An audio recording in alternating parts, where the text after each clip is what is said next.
Alright, this is my top 10 albums of 2019. Number 10, Sturgill Simpson, Sound and Fury. Sturgill Simpson is an American country music singer who has operated on the periphery of the country mainstream with an outlaw-esque brand of country rock.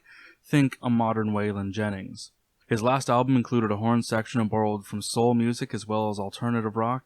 On this new record, Sound and Fury, he utilizes the soundscape of 80s synthwave. It is on the surface, admittedly, an odd combination of rockabilly, new wave, rock, country blues, and alternative rock, but the combination works so well. Add in a visual narrative of a post-apocalyptic samurai, and it makes for an interesting record. Number 9, Amani Coppola, The Protagonist. Amani Coppola has been on the music scene since the late 90s, and yet I only heard of her this year. She's an incredible and eclectic songwriter touching on country, soul, R&B, anthemic pop, punk, rock, and piano balladry. Each song on this record seems to go down a different genre, and she nails all of them. The album is nostalgic, sarcastic, political, emotional, sexual, and downright fun in parts. Coppola has a powerful personality and is an enigmatic performer. Samo remains one of my favorite tracks of the year. Number 8, Cloud Rat, Pollinator. It seems that every year one grindcore album comes along and kicks me square in the face and leaves quite an impression. This year it is Pollinator by the band Cloud Rat. They are a spastic, insane, erratic band blending ridiculously fast tempos with crushing riffs and catchy guitar melodies. The standout instrument on this record though has to be the drums. Good lord. The fills and the blast beats are so expertly done. The songs have a tendency to take sharp turns in terms of rhythm, but the drums manage to anchor everything down while still finding a way to have their own flourishes. It's a crazy record, but it's also quite fun. Number 7, Glen Hansard, This Wild Willing. Glen Hansard is probably best known for his time in the Swell season, whose final album, Strict Joy, is one of my favorite albums of all time. Since then, Hansard has been on a steady run of solo albums, but I think this is his best solo effort yet. This album is lo-fi, indie folk, singer-songwriter material that explores a soundscape Glen hadn't really touched upon before. This record is quiet, somber, sweet, sad, and contemplative. Number 6, Tool, Fear Inoculum. So, Tool's first album in 13 years was met with a lot of criticism from music reviewers. I can't fully agree with their assessments. Fear Inoculum certainly lacks the punch of their previous records, but this album is a much more introspective record.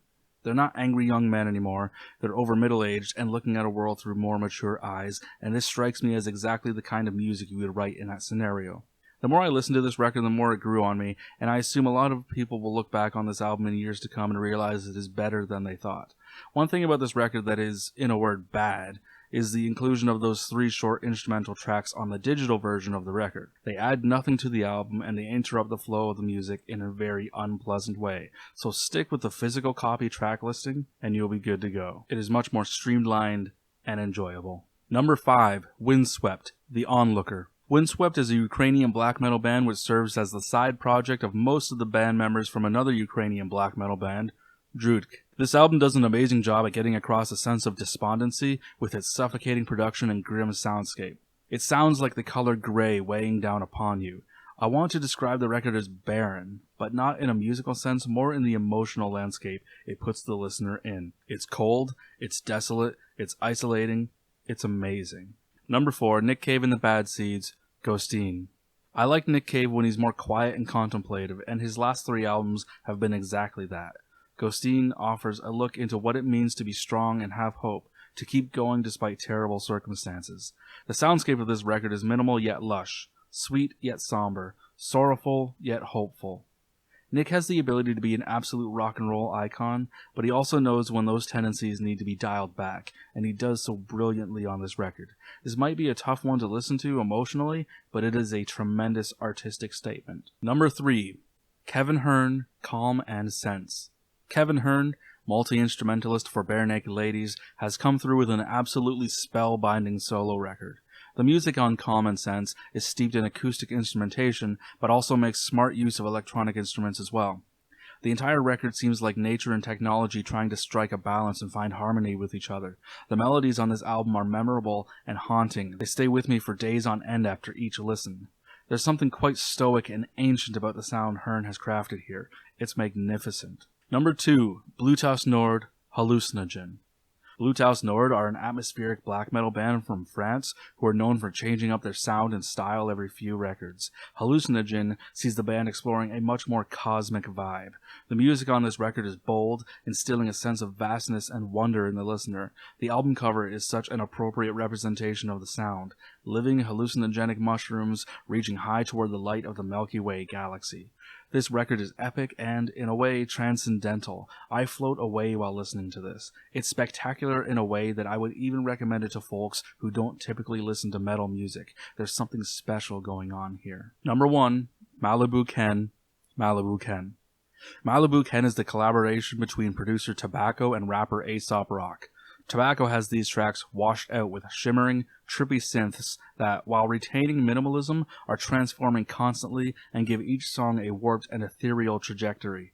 The sounds he's able to concoct remind me of the synth work from the band Tangerine Dream, dreamlike and surprisingly warm.